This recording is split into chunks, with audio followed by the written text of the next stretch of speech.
Alright gentlemen, it's time for the playtest. Moot, present your deck. I've got this playtest in the bag. I've been building decks for 15 years and I've been playing for half as long. There's no way I'd lose to someone building a group hug commander. Yeah, not sure where all the hate's coming from. Let's see, good stuff so far. Wait. There's no lands in this deck.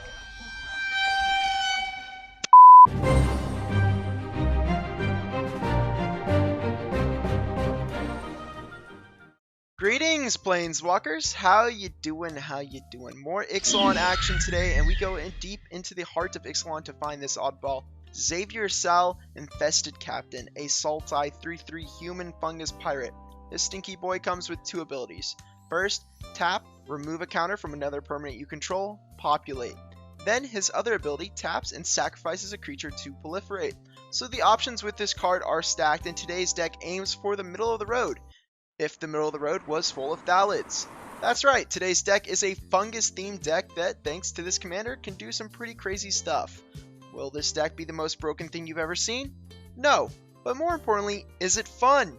Of course. So with that out of the way, our plan today is to make a lot of Saproings, then beef up the plants and use the value we can generate with our commander to close out the game. If you have a commander you want to see in a video like this, leave it in the comments or join our Discord. Starting the salad bowl that we call our creatures off, we have Thalid, that's right, the Thalid, which after 3 turns it makes a 1/1, which you'll find is a reoccurring theme, but don't worry, our commander and other cards in our deck will make this card better, trust me. Utopia Micron makes more Saplings, but it also lets us sacrifice them for mana, which definitely can lead to some crazy stuff. Deathspore Thalid makes more tokens, and we can sack the Saplings to give a creature -1/-1. Sporeflower is a really fun card for us as we can remove 3 counters from it and fog for a turn. Spore Crown Thalid is a lord for fungus and saplings, the main component of our deck. Thalid Shell Dweller makes more, you guessed it, saplings, while also being decently sized for blocking. Felon of Havenwood can beef up our fungus creatures based on the fungus counters on them, which could definitely lead to some sneaky lethals. Thrumming Bird, so we can proliferate all the different counters we'll be using in this deck. Vitaspore Thalid has the usual token generation, which also allows us to sack our tokens to give haste to a creature, definitely useful when your commander has an activated ability. Arwen, Weaver of Hope, works as a way to buff up our little guys, but it's also a combo piece with our commander and another card for infinite tokens. Bloated Contaminator is for the proliferation, I swear, but the Infect is a very good side effect, especially in a deck where we proliferate. Just know some people may not like you for that.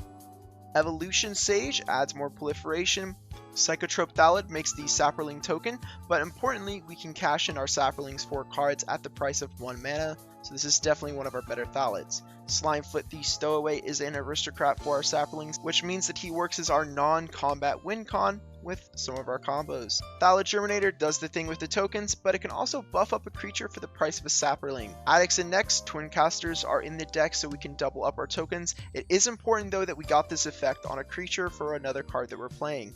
Azuri, Stalker of Fears, can proliferate, but what we're really after is the other text on the card, so we can start drawing every time we proliferate. Master Biomancer, like Arwen from earlier, provides good buffs, but it's also a combo with our commander. Mirkwood Bats is another non-combat win con for consistency's sake. Niamata, Primeval Warden, shuts down a lot of enemy graveyard decks and allows us to make more tokens. Plus, we can use his abilities to draw a card if we need to. Pitiless Plunderer is a huge mana accelerant in this deck when we're making a ton of creatures. We will make a treasure token anytime one of our creatures die.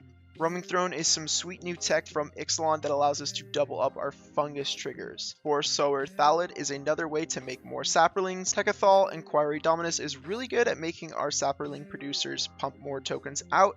Yawgmoth Thran Physician, because we're making a bunch of small creatures in black, so of course you're going to be playing this card, it's a staple. Plus, if drawing the cards wasn't good enough, he can even proliferate himself.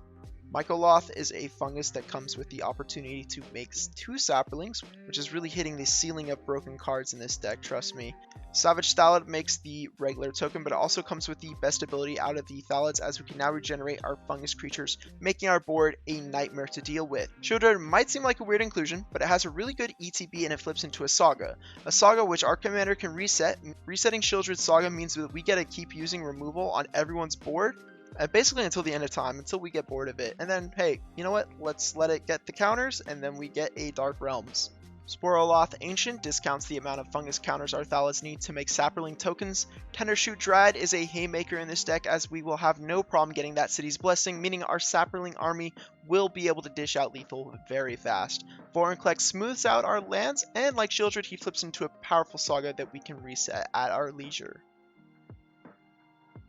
We are playing some Planeswalkers in this deck, as we do run enough proliferation to make them very good. First, Tyvar, Jubilant Brawler for haste activations and double activations with his uptick.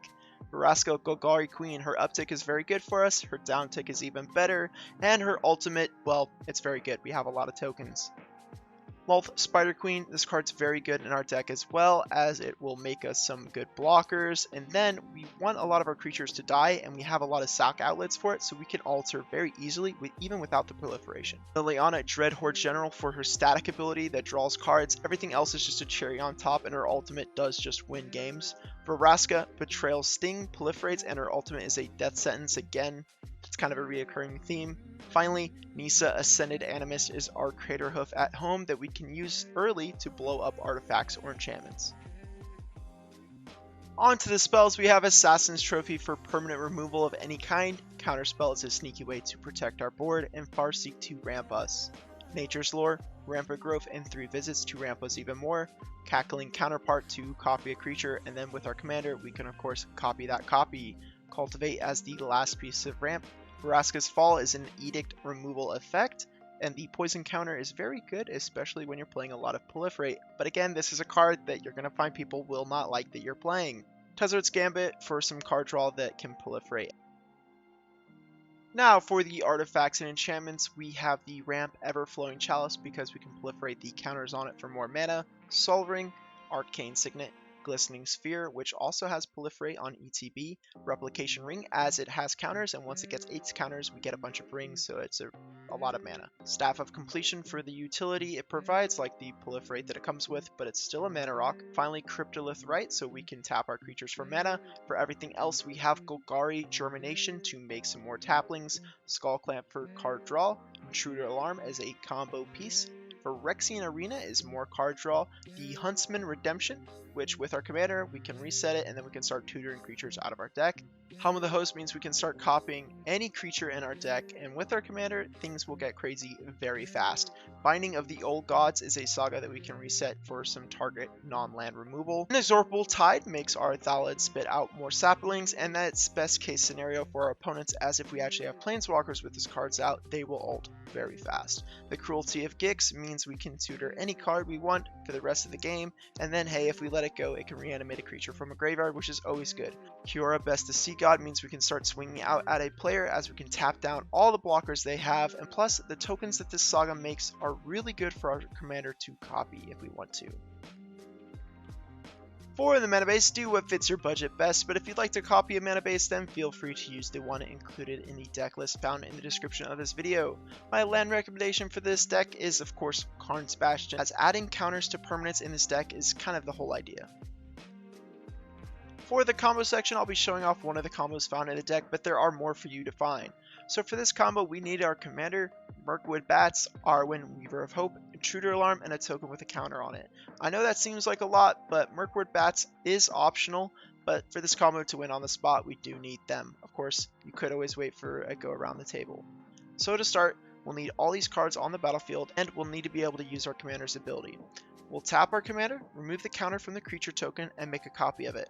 Arwen will let the token enter with a counter. Now Mirkwood Bats will ping the table, and Intruder Alarm will untap our commander. We can now loop this process to make infinite creature tokens and drain the table out. That's going to do it for today's deck list, and I do hope you enjoyed it. Let me know how I did, or tell me about your favorite vegetable in the comments below. I personally like cucumbers. Subscribe or join to support the channel, and I'll see you in the next video. Peace.